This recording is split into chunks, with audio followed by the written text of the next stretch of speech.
Olá, meus amigos de IBET, eu sou Rodrigo Gris, professor de IBET São Paulo, e hoje vim trazer algumas pílulas sobre imunidade e normas gerais de direito tributário. Aproveito para expressar minha alegria de ter a oportunidade de falar novamente com os alunos e profissionais da casa, do IBET, essa comunidade que agrega e tanto desenvolve a ciência jurídica e, claro, o próprio direito tributário. É sempre um prazer estar aqui com vocês. Com essas pílulas, quero falar um pouco sobre alguns pontos importantes que serão tratados durante a aula expositiva sobre esse tema que é tão importante. A análise do direito enquanto sistema normativo e seu subsistema constitucional tributário, falar de imunidade e normas gerais de direito tributário, é falar do sistema constitucional tributário. Essa aula vai analisar como a imunidade e como as normas gerais de direito tributário são avaliadas pela doutrina. Entender o que é imunidade, o que a doutrina define como imunidade, entender sua relação com a competência na instituição de tributos. Não tem como estudar direito tributário sem passar pela Constituição. Na definição da doutrina, alguns definem que a imunidade é uma limitação constitucional ao poder de tributar. O Aires Fernandino Barreto e o Paulo Aires Barreto definem a imunidade tributária como uma área textualmente subtraída à competência legislativa. A imunidade pode ser uma não incidência constitucionalmente qualificada ou uma regra constitucional expressa que estabelece a não competência das pessoas jurídicas da federação para tributar certos fatos e situações de forma amplamente determinada.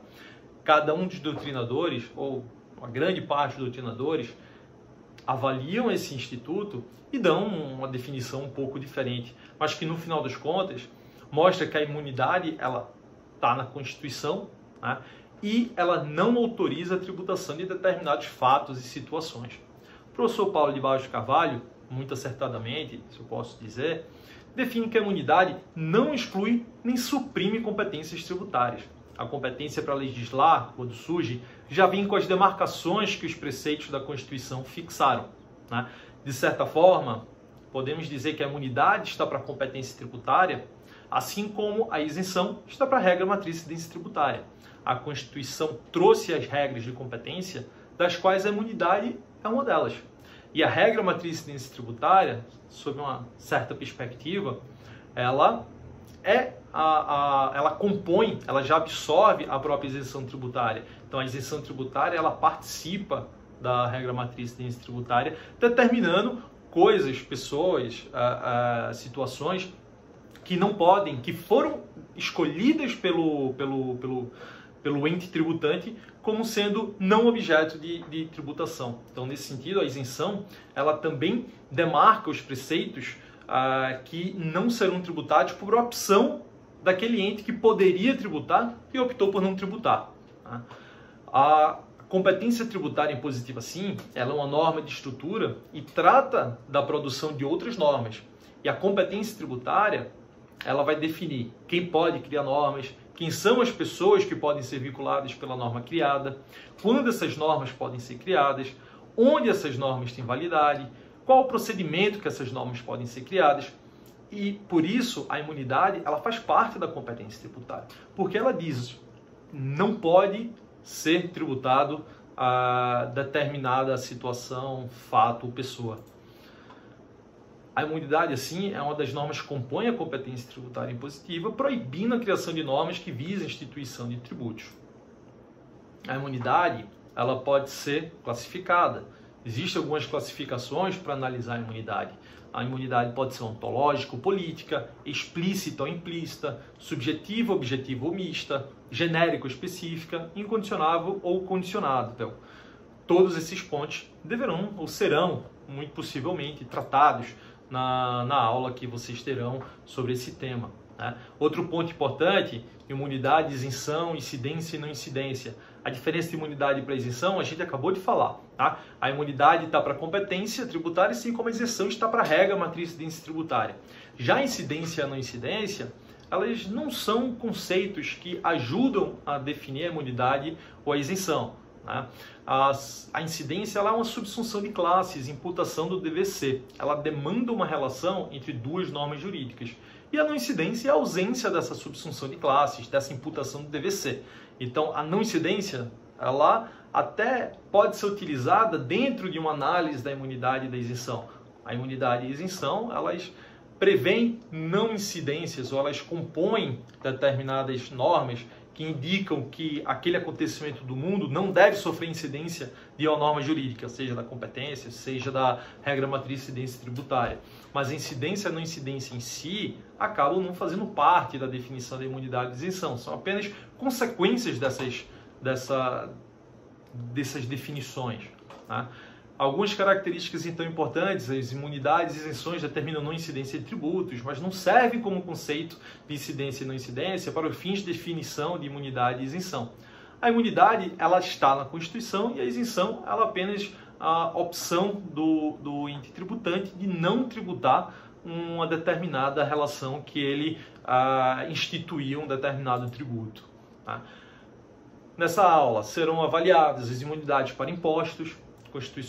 Na Constituição Federal estão no artigo 150, inciso 6, imunidade recíproca, imunidade dos templos de qualquer culto, imunidade dos partidos políticos e instituições educacionais ou assistenciais, imunidade do livro, periódico e papel destinado à sua impressão, fonogramas e videogramas musicais, enfim, cada uma dessas imunidades para impostos, mas não apenas as imunidades para impostos. Temos diversas outras imunidades que não são vinculadas a impostos, contribuições, taxas, né?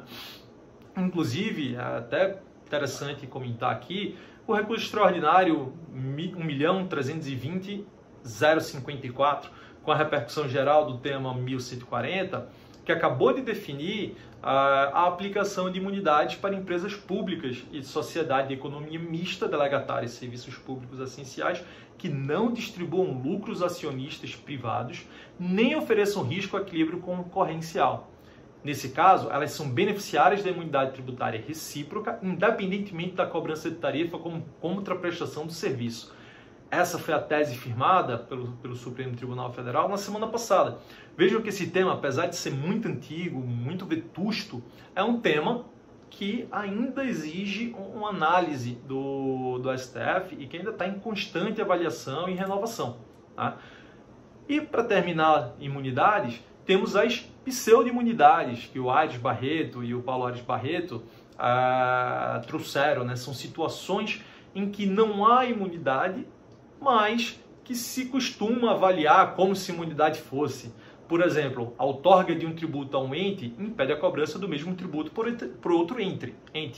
Então, a prestação de serviço de qualquer natureza ela não pode ser tributada pelo ICMS, mas nem por isso existiria uma imunidade. Tá? E a impossibilidade da incidência de um tributo porque só cabe outro tributo, mesmo quando ambos sejam de competência da mesma pessoa. Um exemplo, o ouro, enquanto ativo financeiro, ele pode ser tributado pelo IOF, mas não pode ser tributado pelo ICMS. Até porque, enquanto ativo financeiro, não é mercadoria. Então, nesse sentido, não é uma imunidade. A Constituição não proibiu os estados de tributarem o ouro enquanto ativo financeiro. Apenas disse que o ouro enquanto ativo financeiro não é mercadoria e, por isso, está fora da competência dos estados. Por isso, uma pseudo-imunidade não é efetivamente uma imunidade. E, claro, normas gerais de direito tributário, que é um tema super importante, está lá no artigo 146 da Constituição. Temos algumas teorias para tentar entender o que são as normas gerais de direito tributário. Tem a teoria atômica ou monotômica. A lei complementar do 146 tem por objetivo instituir normas gerais de direito tributário, uma única finalidade. E essas normas gerais de direito tributário servem para duas finalidades. Então, a lei complementar tem uma finalidade, que é instituir normas gerais, e as normas gerais de direito tributário podem ser criadas para duas funções: dispor sobre o conflito de competência ou regular as limitações condicionadas ao poder de tributar. E aí, por isso, algumas pessoas até falam como se essa teoria fosse a dicotômica. Outra forma de se referir a ela, mas é importante entender que aqui, na dicotômica, se avalia as funções das normas gerais de direito tributário, mas não as funções da lei complementar do 146. Já a tricotômica avalia a lei complementar e diz que ela tem três funções. Além de dispor sobre o conflito de competência, regular as limitações condicionadas ao poder de tributar e, por fim, estabelecer normas gerais em matéria de legislação tributária. E, obviamente, entender a distinção entre lei complementar nacional, que vale em todo o território nacional e para todas as pessoas que nela estejam, sejam qual for o ente tributante, seja qual for o ente incluindo, né, os estados, municípios e Distrito Federal, seja qual for o ente da federação, e a lei federal, que é expedida pelo Congresso Nacional também, mas que alcança apenas as pessoas vinculadas à União, sem impor as demais entidades federadas àquela disposição que está prevista naquela lei. É isso que Kelsen falava de âmbito distinto de validade espacial. Enfim, pessoal, espero que eu tenha ajudado a entender um pouco a aula que será dada sobre normas gerais de direito tributário em unidade. Espero que eu tenha ajudado a entender um pouco qual a finalidade dessa aula. Desejo a todos uma excelente aula, desejo a todos um ótimo final de semana de estudo, e agradeço a todos pelo tempo de estarem aqui comigo hoje. Um grande abraço, Rodrigo Gris.